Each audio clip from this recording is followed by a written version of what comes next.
alunos, tudo bem? Aqui quem fala é a professora Elisângela de História. E hoje nessa videoaula nós estaremos falando, sobre os deuses gregos.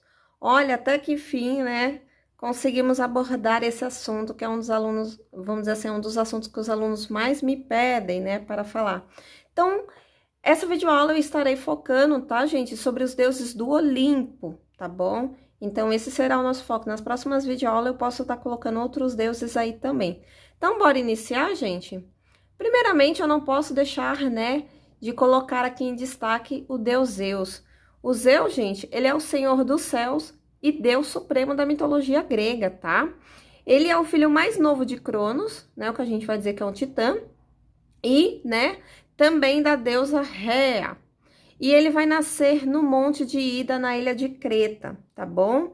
Só para vocês terem uma ideia, ele cuida dos céus e ele é o deus do trovão, tá? Ele mora com a sua esposa Hera, que vai ser o próximo slide que eu vou estar mostrando para vocês.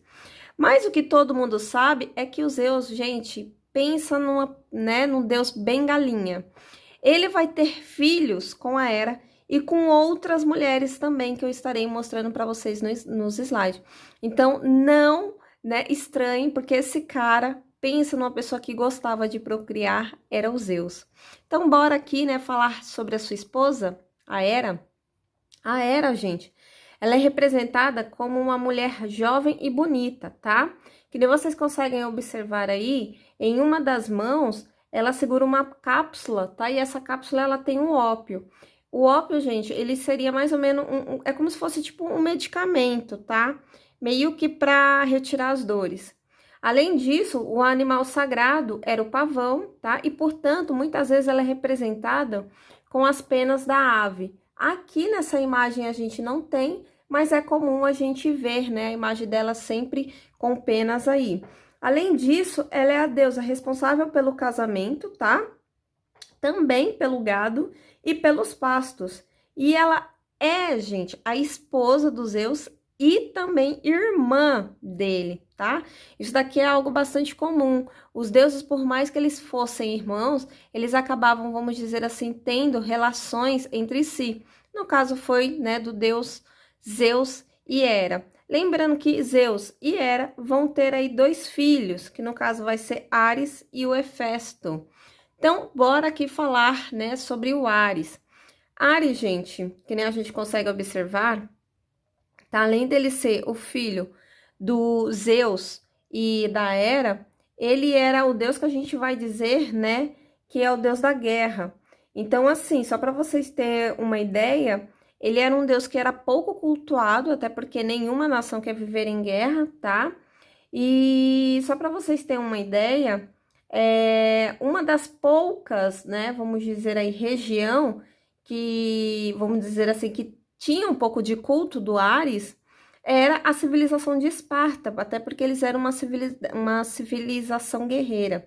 Então, eles acabavam cultuando, fazendo cultos a Ares, mas não era, vamos dizer assim, uma coisa tão fervorosa que nem a outros deuses, tá bom?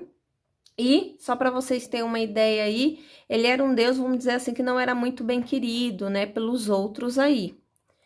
Temos o Hefesto, também filho de Zeus e de Hera, tá bom? Ele vai ser o único deus, gente, do Olimpo que vai ter uma deficiência física, ou seja, ele era manco, tá? Ele vai cuidar do fogo e da metalurgia. E só para vocês terem uma ideia, ele era, vamos dizer assim, esposo da Afrodite. Mas eu vou estar falando um pouquinho mais da Afrodite para vocês. Mas esse cara aí, vamos dizer que ele tinha bastante galhos aí na cabeça, praticamente era, um dos maiores chifrudos que temos aí do Monte Olimpo, tá bom? Que nem eu falei para vocês, é o deus do fogo, dos metais, da metalurgia. E além disso, a gente vê que a figura dele está sempre associada ao trabalho. Até porque ele que era o responsável, gente, de fazer todas as armas dos deuses do Olimpo.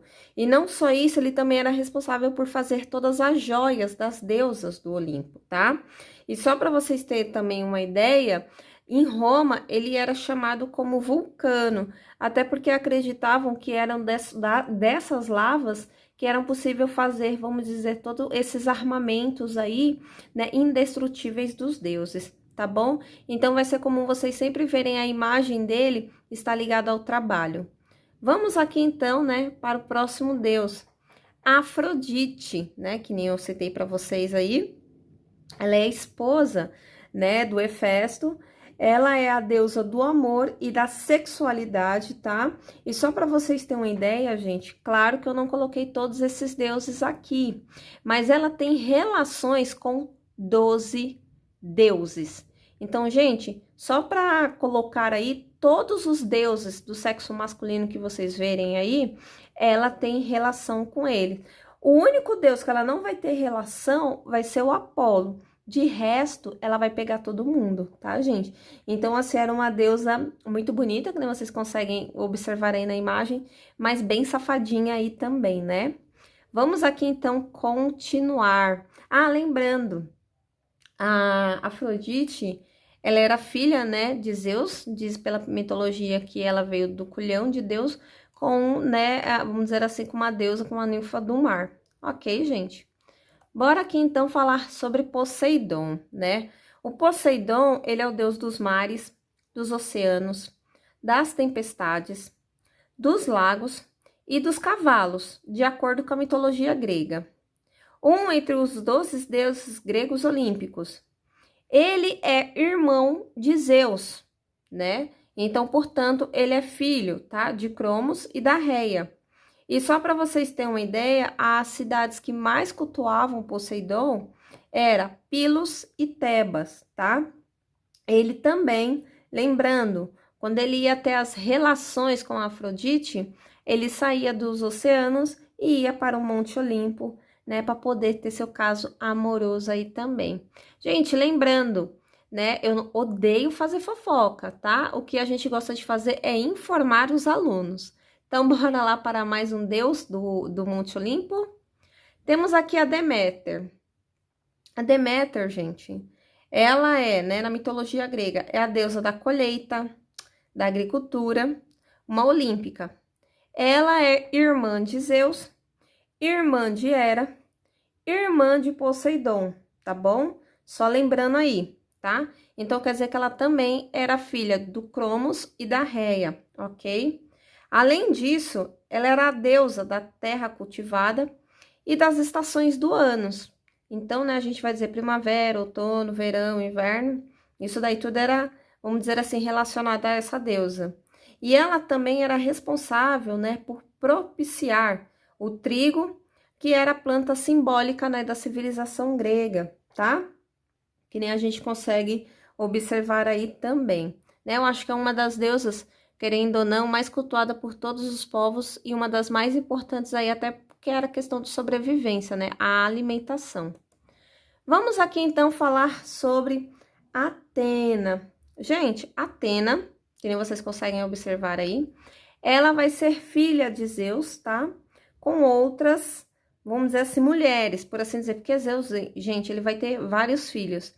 E Atenas, né, no caso aqui Atenas sem o S, ela é a deusa da sabedoria, das artes, da inteligência e da guerra na mitologia grega. Ela era uma das principais deusas do panteão grego, sendo uma das entidades entre os 12 deuses olímpicos. Ela também, gente, era popularmente conhecida como Palas Atena. E ela era uma deusa guerreira que prezava pela justiça entre as pessoas, né? Então, a gente vai dizer que ela era uma grande estrategista. E por isso que vocês veem essa imagem, né? Dela apontando como se ela literalmente estivesse guiando, né? O povo. E ela tendo esses pergaminhos aí até para representar um pouco dessa questão estratégica aí. Não é à toa que a cidade de Atenas recebe esse nome, né? E vamos dizer assim, fazendo uma homenagem para essa deusa aí tão maravilhosa, tão linda, que nesse caso é Atena. Ok, gente? Então, bora aqui para o próximo deus, Apolo, né? O Apolo, gente, ele é o deus da mitologia grega romana. Ele é considerado um dos maiores deuses do Olimpo. Lembrando que ele é o único que não vai ter relações com Afrodite, tá bom? Ele é venerado como deus do sol, da profecia, da poesia, das artes, da música, da cura, da justiça, da lei, da ordem, do tira-ovo e da peste.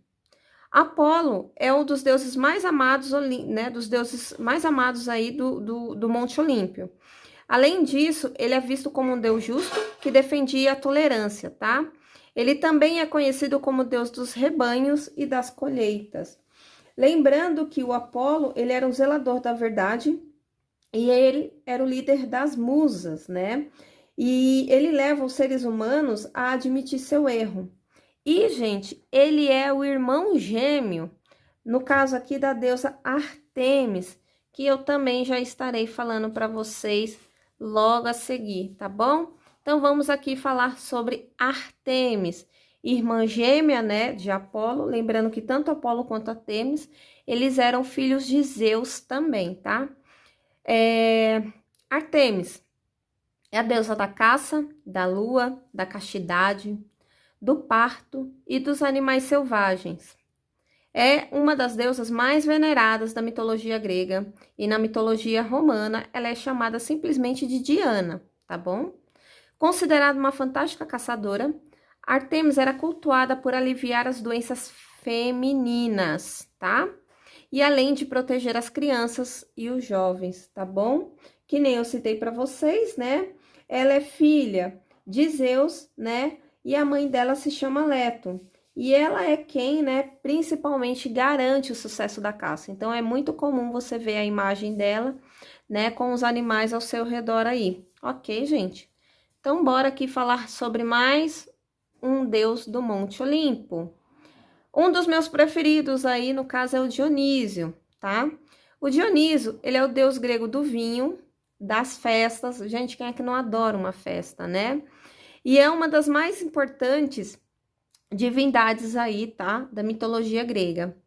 Além de ter conhecimento da preparação do vinho, gente, que nem eu já citei algumas videoaulas, lá na Grécia era muito comum as pessoas elas beberem vinho ao invés de tomar água. Até porque o vinho, vamos dizer assim, acabava não sendo tão contaminado que nem era o caso da água. E os gregos, eles eram grandes admiradores. Então, você vê a imagem aí, né, de uva ao redor do Dionísio, tá bom? Além de ter conhecimento na preparação do vinho, que nem eu já citei para vocês, ele possuía o poder de criar drogas poderosas, tá? E o Dionísio, ele é também considerado o deus grego da natureza, da fecundidade. Para aqueles que não sabem, a gente vai falar pela questão da procriação mesmo, de ter filhinhos. O deus da alegria e, né, o fundador aí, vamos dizer assim, do teatro. As pessoas, quando iam fazer comemoração ao deus Dionísio, acabavam fazendo representação da vida dos deuses. E dessa forma surgiu o teatro aí, tá? Ele é um inspirador da fertilidade e ele é também chamado do deus do líbido. E na mitologia romana, né, o nome dele é Baco. É muito comum vocês ir numa vinícola. O que é uma vinícola? É uma fazenda que produz, vamos dizer, como é que eu posso estar falando para vocês? Uva para produção de vinho. E eles acabam sempre colocando a imagem, né, de Dioniso ou do deus Baco, até como uma forma, vamos dizer aí, de homenagear aí, né, uma dessas divindades. Que é bem bacana, que é bem interessante a história dele aí. E vamos aqui para o último deus do Olimpo, né? O Hermes. É o famoso deus mensageiro, tá? O Hermes, gente, ele é o deus grego da riqueza, da sorte, da fertilidade, do sono, da magia. Nossa, das viagens, gente, amo também. Das estradas, do comércio, da linguagem e dos ladrões. Isso daqui é bem interessante. Até porque vocês conseguem observar, né, que nos pés dele tem aquelas famosas asinhas, né? Então, ele é um deus muito rápido, muito ligeiro aí, tá bom? E ele acaba também, lembrando, sendo filho aí de Zeus, tá bom? Só para vocês terem uma ideia, assim como o Exu da mitologia africana, ele é o dono das encruzilhadas e do caminho. Então, qualquer coisa que esteja relacionada a caminho, viagens, estrada, entre outras coisas, o Hermes, ele seria o deus, né, protetor referente a esses assuntos. Tá bom, turma?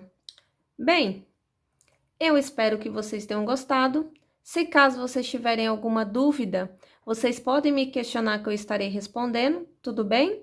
A gente se vê até o próximo vídeo. Beijo, beijo, turma. Tchau, tchau.